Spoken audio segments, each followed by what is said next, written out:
All right, juror number 4 has left. Let's make a record. Mr. Schleicher, defense indicated they wanted to do a peremptory and the state mounted a Batson challenge.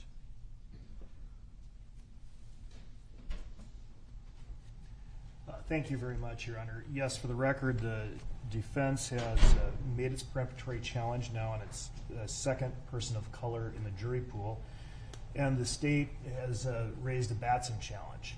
And it's clear from the record that the juror number 4, identifies self-identifies as Hispanic, as did first juror that was struck by the defense. And when asked to provide a race-neutral explanation for the exercise of the peremptory, the defense, and I'll let them speak for themselves, but articulated just sort of a generalized concern that this particular prospective juror expressed strong opinions and believed and articulated a belief that he was simply trying to get on the jury.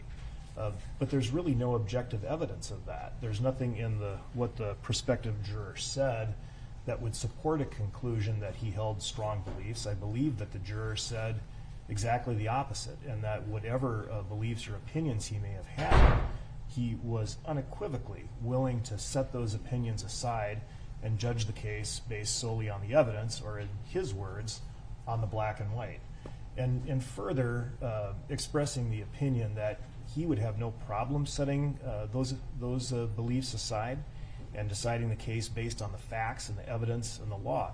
Now, I draw the parallel between juror number 4, who's Hispanic, and juror number 2, who's self-identified as Caucasian or white. Their answers with respect to these questions that were raised by defense counsel are markedly similar, if not the same. And the characteristics are very much the same too. Both expressed a belief that they would decide a case based on the facts and on the evidence. Both described experiences in which they believed they were subjected to some aggressive police conduct when they were younger, but one results in a preemptory strike and the other does not. I understand that the motion from the court has been denied, but I do persist in the challenge. Mr. Nelson?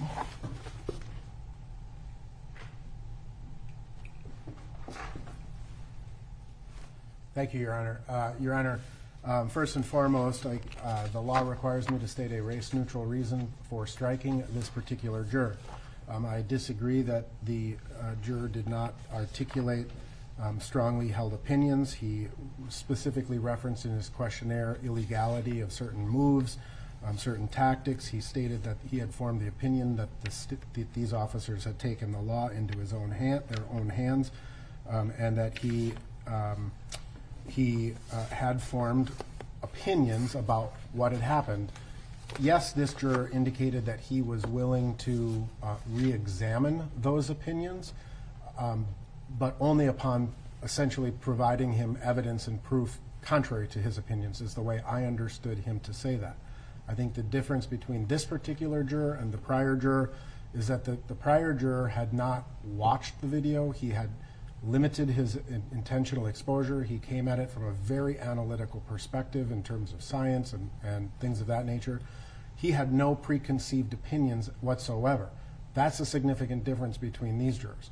The second reason, Your Honor, is that this juror has a specific training, and I was concerned in part that his training or his belief that in martial arts training that this was an illegal move was concerning, and it struck me as insincere. His statements that he would be willing to re-examine the evidence struck me as insincere.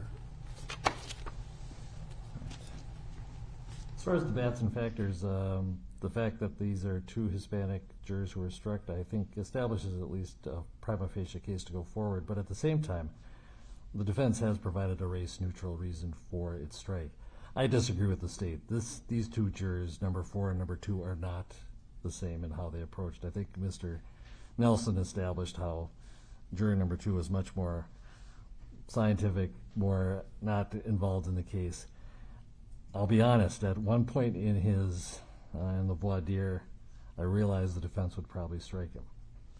that reason was not because of his race, but because when he was talking about his jiu-jitsu experience and his experience with a hold, is that he obviously might stick to his own opinions about being essentially an expert in the jury room, but more importantly, he stated it in a way that made it clear that he was going to stick to his opinion until somebody else told him otherwise or provided proof otherwise, which essentially is shifting the burden onto the defense and not coming in with the presumption of innocence. And so as soon as he stated in that terms that this was improper policing, this is my opinion, but if you can tell me otherwise, that's not the presumption of innocence. That's holding on to an opinion. And so it may not be for cause, but I think it is appropriate and a race-neutral reason for striking the juror.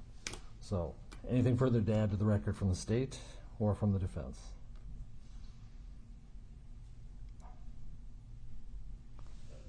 Your Honor, respecting the court's ruling, I would just simply caution that in terms of strikes for specialized knowledge, Brazilian Jiu-Jitsu specifically, that will result in a striking a disproportionate number of Hispanic people who would be more inclined to train in that particular discipline than other types of martial arts. It's not that, and I didn't say that.